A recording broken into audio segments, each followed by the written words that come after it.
A review copy was provided by 505 Games. Hello everyone, Adam here, and today I'll be talking about Indivisible. As always, this will be a short impressions video. For the full written review, check out NoobFeed.com by clicking the link below. Now onto the video. Indivisible is a fantastic platform and RPG game that I had little issue with. The story, visuals, and gameplay were absolutely amazing, with my biggest issues being mostly minor. So the story has you in control of Ajna, a 16-year-old girl from a small village whose home and father are taken away from her. After defeating her father's killer, Ajna discovers she's not normal, when she literally absorbs a person into her mind. This, coupled with the death of her father, fuels Ajna to find the people responsible for ordering the attack on her village, while also discovering who she truly is, all building to an end-of-the-world situation that only Ajna can solve. Over the course of the adventure, you encounter a lot of incredible characters, each one well designed, voiced, and sporting a unique personality, but it also leads to one of my main issues with the game. There are way too many characters. Some are given more time than others, but some are pushed way into the background. Often I forgot some of these characters were still around until they just popped up in the cutscene or when I was changing my party. Because of this, certain characters take up the spotlight more than others, usually are also the ones who get the profound moments of self-discovery. For example, Dar is one of the first person to join your party. Early on in the adventure, his entire life crumbles before his eyes, leaving him without purpose. From that point, Dar is constantly battling with this crisis, what to do and how to make up for what he's done.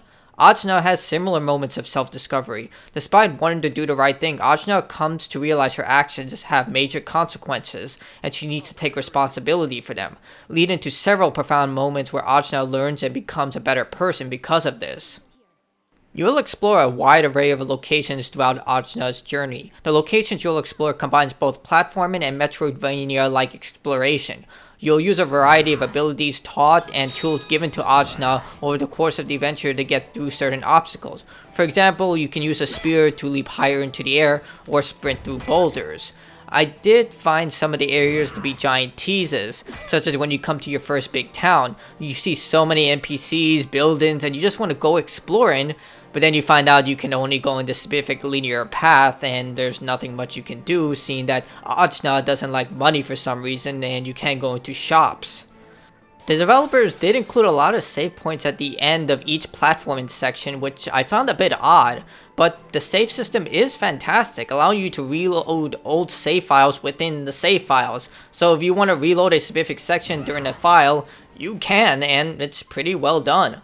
The primary reason for exploration is to discover hidden shards that are used to upgrade your offensive and defensive capabilities. Indivisible's upgrade system is very simple since you cannot shop for items, as I stated before. Ajna does not like money for some reason. Customize your gear or learn new combat upgrades. This is likely going to disappoint more hardcore RPG fans, but it does allow more focused on the active combat system. You can change the look of your character's skin, but the options are limited. During combat, you can bring up to 3 allies, one of them has to be Ajna, and you link a face button to that character and perform one of 3 attacks. Each character has a unique moveset, such as characters having access to long-range attacks, projectiles, or sometimes healing abilities. If you happen to lose an ally in battle, Ajna is the only one who can revive them using a filled ultimate meter special ability. The meter is used by the party in order to execute specialized abilities, but you need to fill up the meter by performing attacks and performing precise defensive abilities. A major focus is placed on defense. While you can grind for experience, you're expected to parry and defend against attacks to minimize damage. Parrying greatly reduces damage, and guarding reduces it enough not to be fatal. This becomes paramount during certain battles, as certain bosses can drain your health very quickly. The developers did combine the exploration system with the combat system. During most of the boss fights, you'll be knocked out into the traditional combat system and into the platform and exploration interface. Here you have to avoid and often counterattack to re-engage the combat interface. This makes boss battles a lot more dynamic, and I really enjoyed it. It actually reminded me a lot of the Alpha Dream games. Rest in peace, Alpha Dream. It also helped that each of the boss fights were amazingly designed in terms of choreography and the actual boss design. I especially loved the final boss, which of course I won't show here, but it had one of my favorite final boss themes this year. I truly enjoyed Indivisible. The lack of customization was a bit disappointing since I'm a huge RPG fan, but the incredible story, visuals, and gameplay quickly overshadowed many of the issues I had with the game. The adventure is about 8 to 10 hours depending on your skill level and if you take on the extensive side missions that are available, but the core adventure alone is worth the price tag. It's one of the best games I played this year, and I highly recommend it to any action-adventure or RPG fan. So that's the video. Like, subscribe, tell me what you thought about Indivisible if it's out right now to the public. I believe this video comes out a day before it officially releases, but it's one of the best games. Please buy it, support these developers, they do deserve it. They made something fantastic here. So till next time everyone, stay awesome.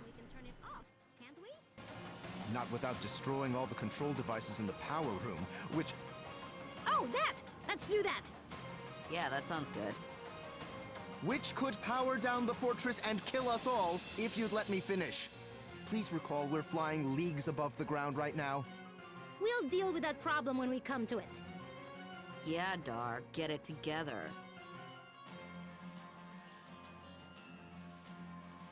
Let's get to that power room!